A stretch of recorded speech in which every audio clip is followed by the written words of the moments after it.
Well, hello. Yeah.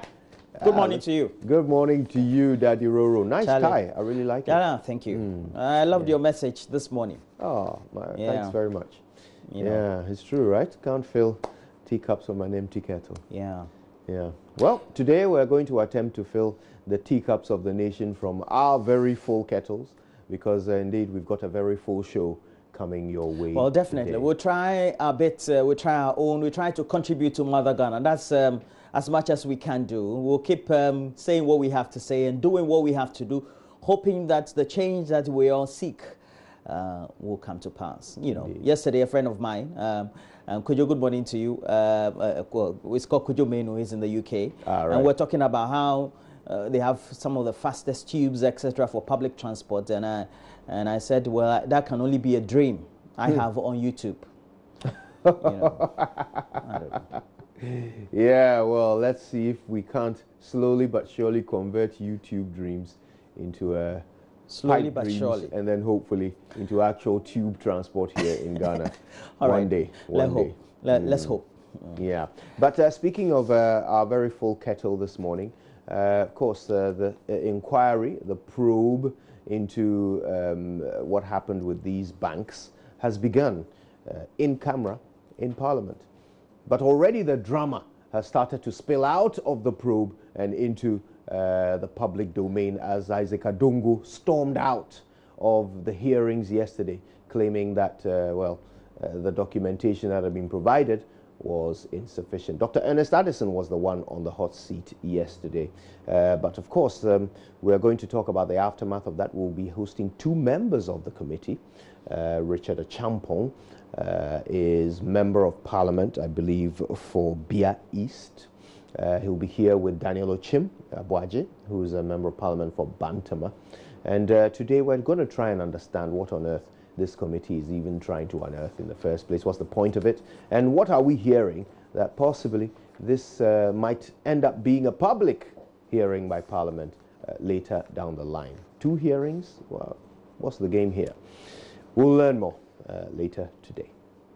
Well, we're talking about the things that we need to learn. We also need to learn more about how the Far East and those in China and those managing those economies do the right things the right way. And we already know that we know the whole idea about floating a $50 billion bond over a century, 100 years. Well, look at my age. My children will come and pay. I'm sure maybe my grandchildren. By then you'll be 165. No, I don't want to live up to that point. 165 years. No, that's too much. And so, well, we decided to have a... You're admitting you are 65 years old now. Yeah, yeah. So we decided to have a conversation with Dr. Lord Mensah of the University of Ghana Business School. He's a senior finance lecturer with the finance department of the school. We'll bring you all his own thoughts about what we're doing right or wrong with that whole initiative, mooting that whole idea. Yeah. You know, we're all excited, but he's been saying some things.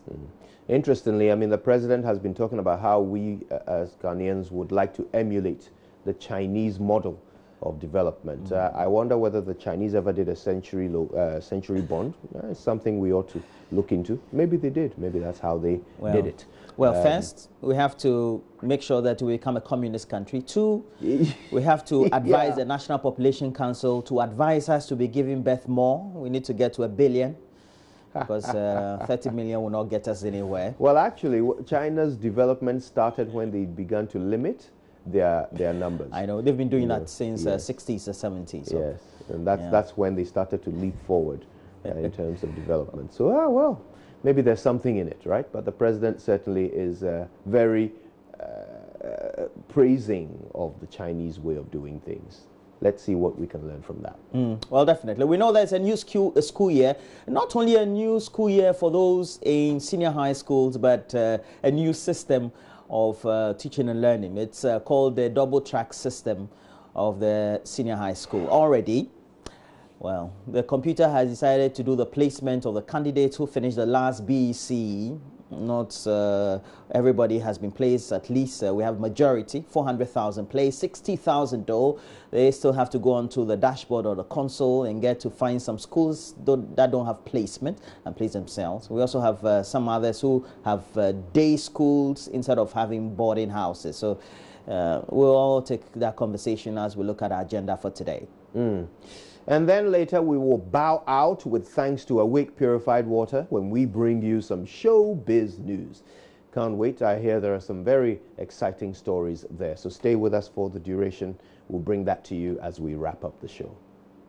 Well, we'll bring you the latest news headlines. Please stay on throughout the next 3 hours. Please get interactive. Facebook, JoyNews on TV. You can also watch us more on YouTube. We have a page there. We have a channel there as well. So please go search for My Joy Online TV. Now we have to bring you the latest news headlines. Stay with us.